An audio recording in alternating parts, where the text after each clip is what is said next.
Hello everyone, welcome to Bargain Gaming, where we can play excellent games without busting our wallets.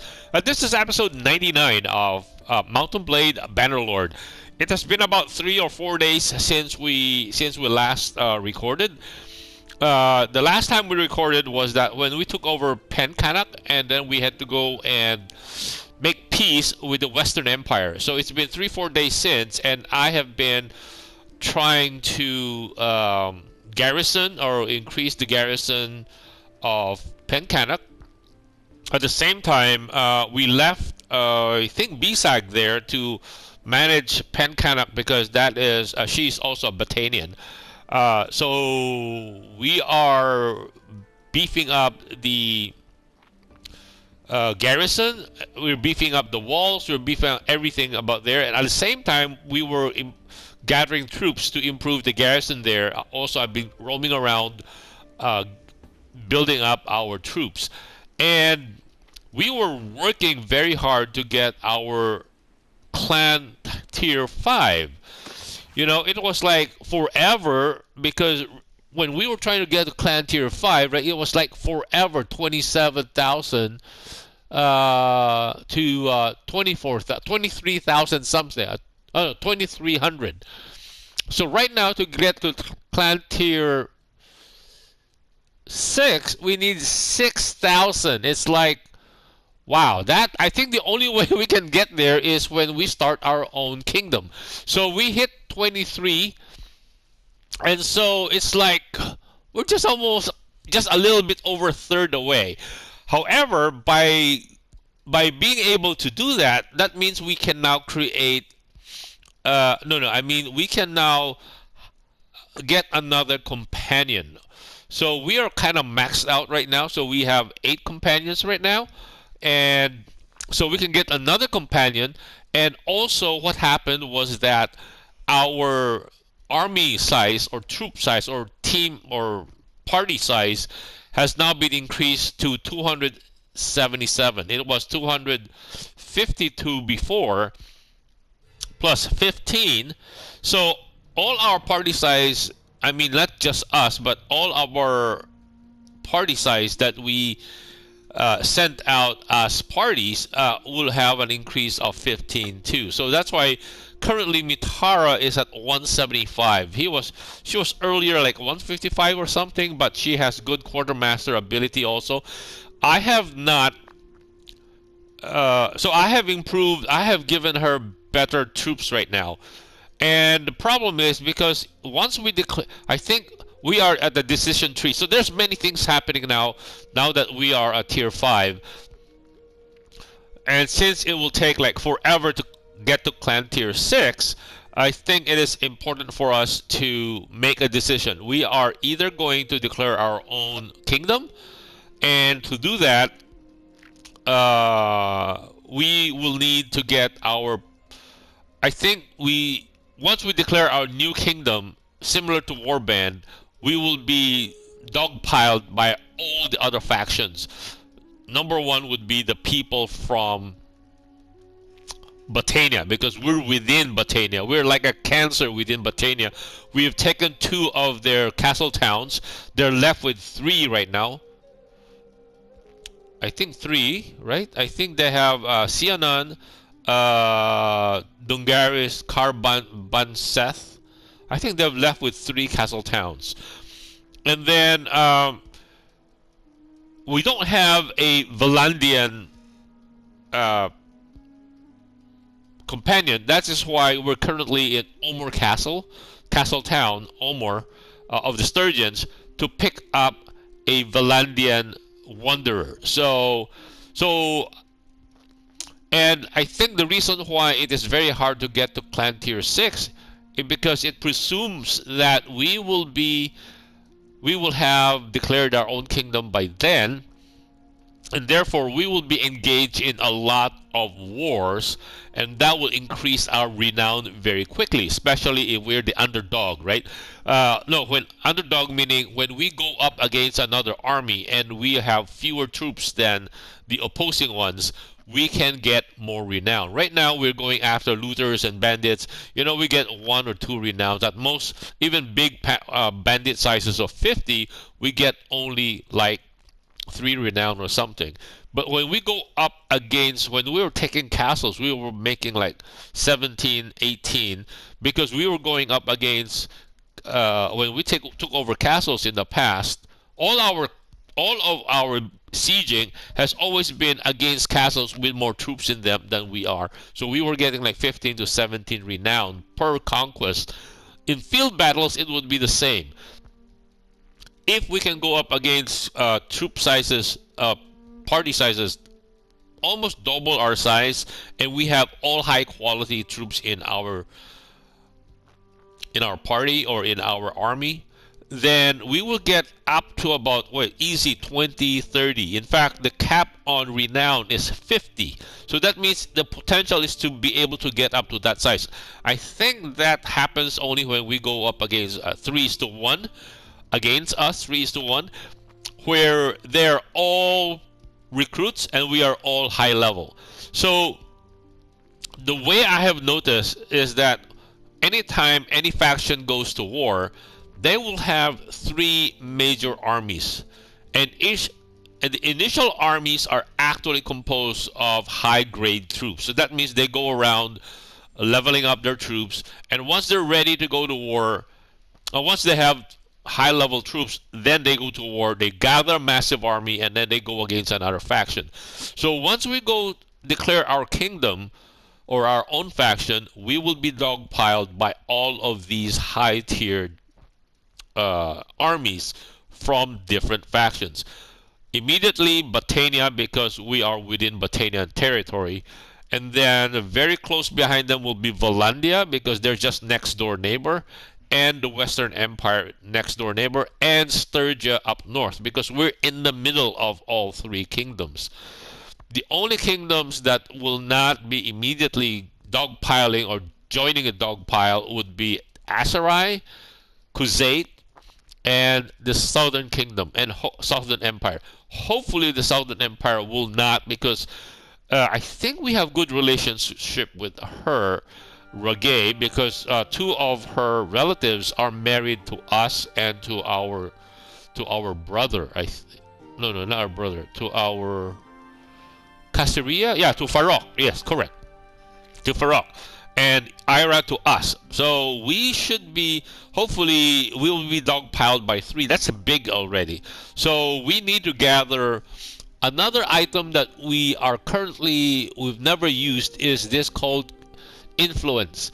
So currently we are earning +5 influence, and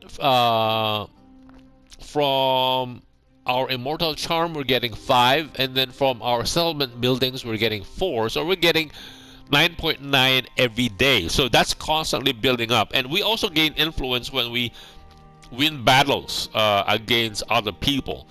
I don't know about bandits. I think we barely get anything.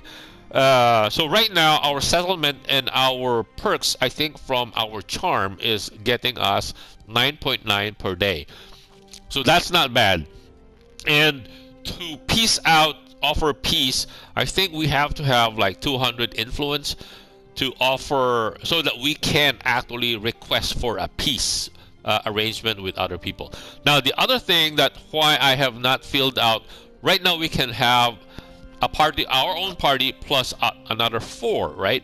And I have not done that because the reason is that when we went and took Pencanak, the Western Empire just wiped out the 3 parties we organized. So that means our parties are all very weak. And so if we go out and declare our own empire, I think that thing will happen again, and then that means we will have to fund a lot of these 4 groups again. So, but if we were pieced out already, and then we're paying tribute, peace out will require a upfront payment. At the same time, it will be a tribute every day that we have to pay out. So that's something we need to prepare for, and that's the reason why our money right now is at 14 million 14.6 million. So these are from from the list we can see from our castles and from our businesses, and then at the same time our main party, and then all the garrisons that we have maintained. So main party is costing us 1,000, and then all the different party expense for Mitara is almost 1,000, and then the garrisons that we have maintained. So all of them are costing us. So net we are down 17,000 or 18,000 per day. So that means if we piece out with other people, aside from the initial payment, we still have to have a daily tribute that we have to be aware. So if we don't have a lot of money, we will soon run out of money and we are in deep trouble because we cannot pay them and they will attack us again. So again, it behooves us to have a huge party. So right now we are in Omar trying to get the additional companion.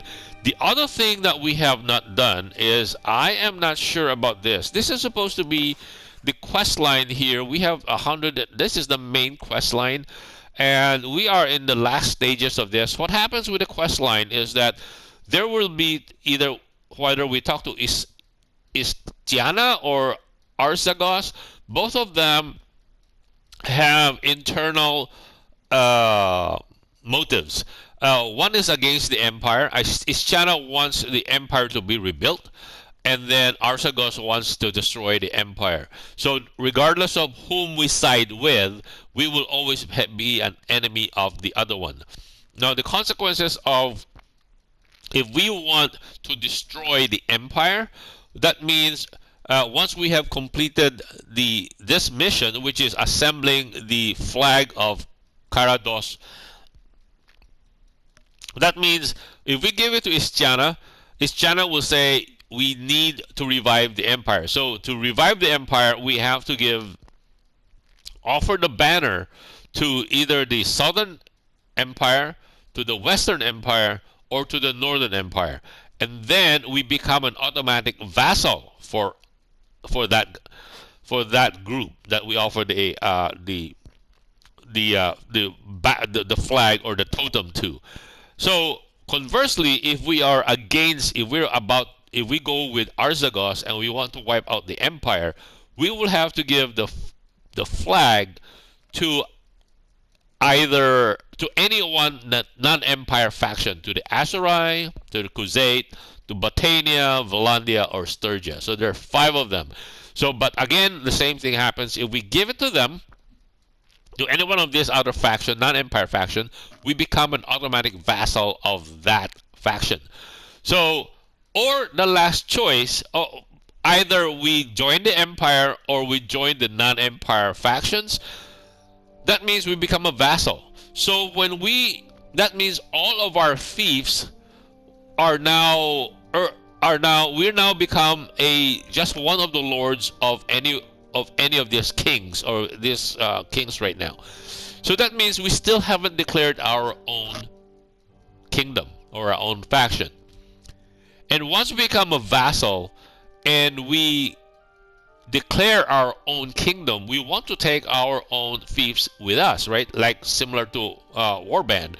When that happens, we're automatically at war with the former king that we pledge our vassalage to. And so that's automatically at war. So aside from siding with the non-empire or the empire, we can take the third route, meaning we complete this mission, we assemble the whole totem, and then we declare our own kingdom, and we can either side with Istiana or Arzagos, regardless. So if whoever we sign with, if we assign with Istiana, that means we will recreate the empire. So that means we will go against everyone, including empire and non-empire. And if we go with Arzagos, it's the same thing. We'll go against everyone because that means we want to preserve the empire, but then that means we are now contesting the rightfulness of being an empire faction against the 3 northern, southern, and western. At the same time, the non-empire will. So it doesn't matter. So either way, once we declare our own kingdom, we will get dogpiled by everyone. And in this case, by doing this, we have that additional incentive for them to wipe us off the map because we are considering reviving the empire, and so we're automatically at odds or with enemies with everyone. So everyone will do that. Alternatively speaking, the other thing while we do that is that when we complete the mission and we side with either one, that means the other one is always against us. So that means we will see constant plots that will tell us such and such are organizing such and such a threat or a revolution or a resistance against us. And if we don't address it, it will cause some problem with settlements or castle towns, and we have to go and wipe out that resistance or that revolt. And so it will destabilize our. So not only are we dealing with all the other factions, we're also dealing with the spy master that we did not side with. And so that's an extra difficulty level. The other consideration is that let us just not finish the story arc, and therefore we will take out this additional hassle. We'll just deal with the standard factions that we will actually have to fight. Anyway, if we don't finish the quest line and we declare our own empire, my gut feeling is that we will only attract the immediate attention of those factions that are bordering our own faction. The Khuzaits and the Southern Empire and the Aserai and will not likely react because they have their own. They're too far away, right? They're not bordering us, and the Southern Empire is fighting the Khuzait, and I think the Western Empire has had a lot of feud with the Aserai, so they have their own problems. So we will be definitely dealing with Batanians, Sturgeons, Valandians, and possibly the Western Empire.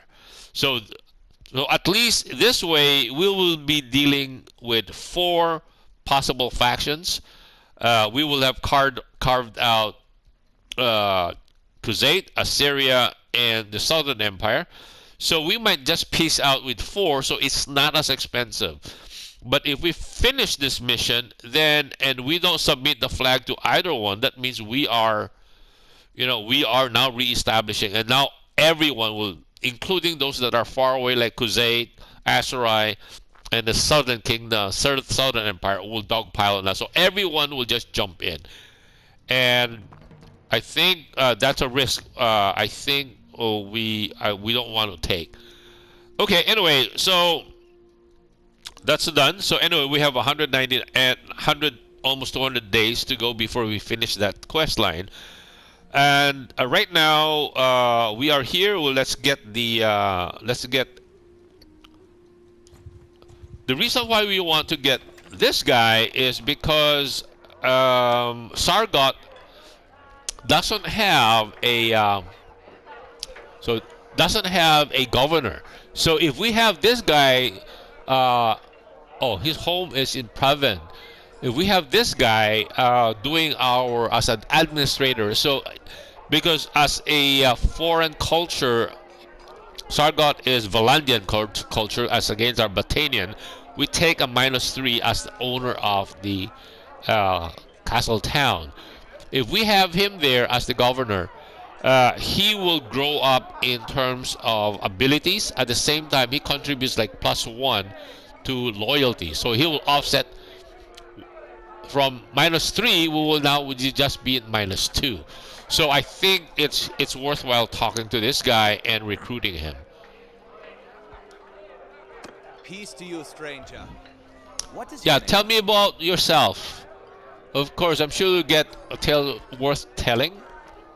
There's a great deal of marching to and fro in the mud, and I should bore you, but you have heard of what happened when we got caught them. We were forming our ranks, charged with when another knight, if indeed he's worthy of them, told me that I had no place in the front and I must join the second rank of heroes.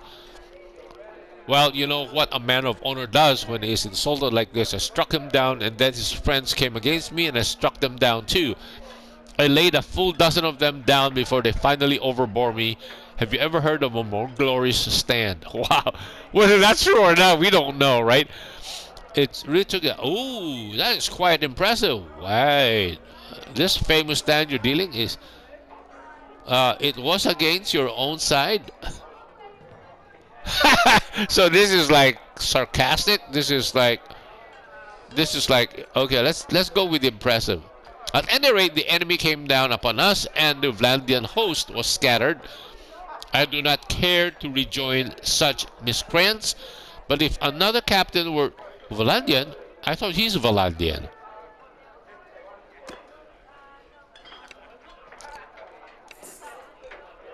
Okay. Now that we have him, hold on.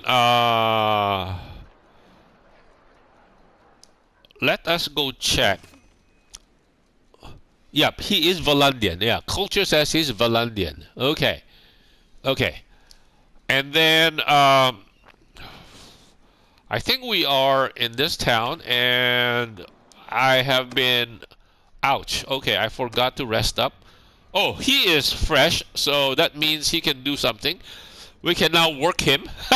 Okay, we can now get him to work at least on something, right? I think we can ask him to smelt items. Pujo, no. How about this?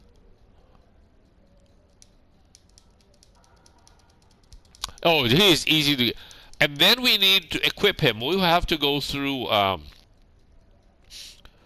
the Empire area, right? Because by going through the Empire area, we'll have to equip him with good equipment, like, you know, the armor and a horse and everything else.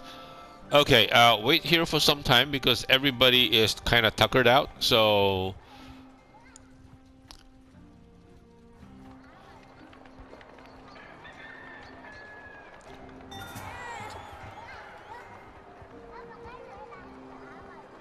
okay, let's see what is this thing? Another marriage proposal for Aitlin. Aitlin has that's another one of our nieces.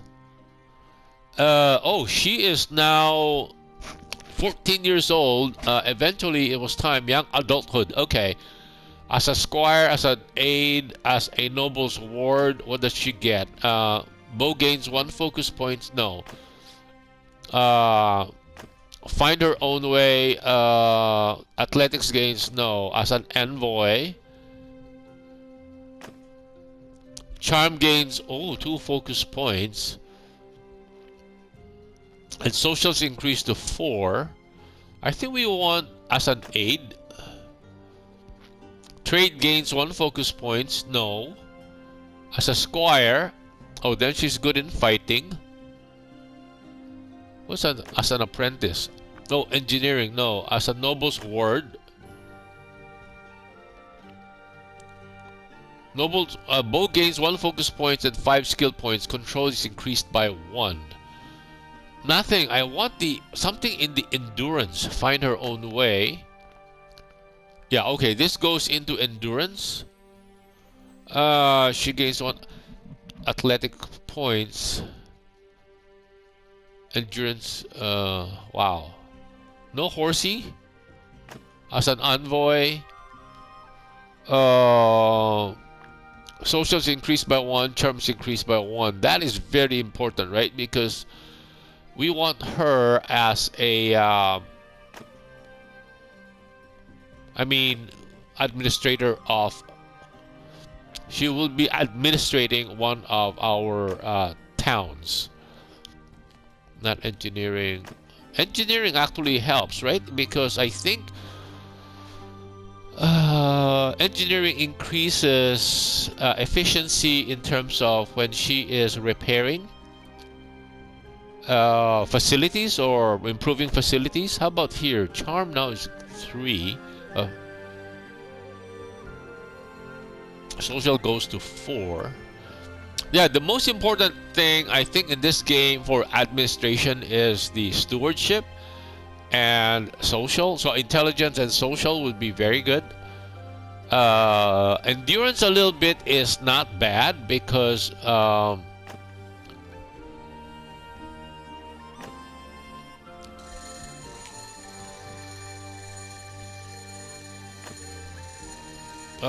trade, no, as a square. No. What's the one that finds her own way? Yeah, this one, athletics gains 1, focus points and skills gains 5. So that means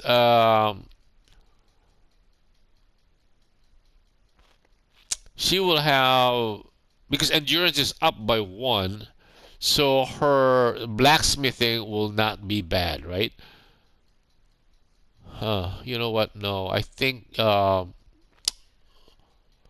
let's go with envoy. Yeah, then she will have leadership skill and she have trade, which we can easily improve by sending her out on as a caravan. Okay, next.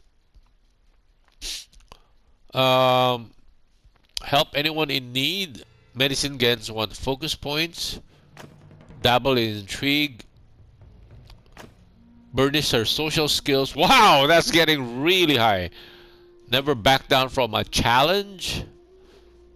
Pleasures of the hunt, maybe this one because she doesn't have any uh, riding gains 1 focus points and 5 skill points. I guess that makes sense, right? Because she already has bowery. Never lets her guard down. Enjoys riding the hunt, right? So she can ride and she can shoot. So right now it's kind of all spread out. Okay. Tells you that, oh, she increased her medicine. Oh, okay. Okay, anyway, our timer went off, so I guess this is just an update on our progress. I hope, I hope it gives a kind of picture as to the current situation we are in and how we're going to go forward with this. Anyway, I thank you guys for joining me. I hope you join me in the next episode. Bye.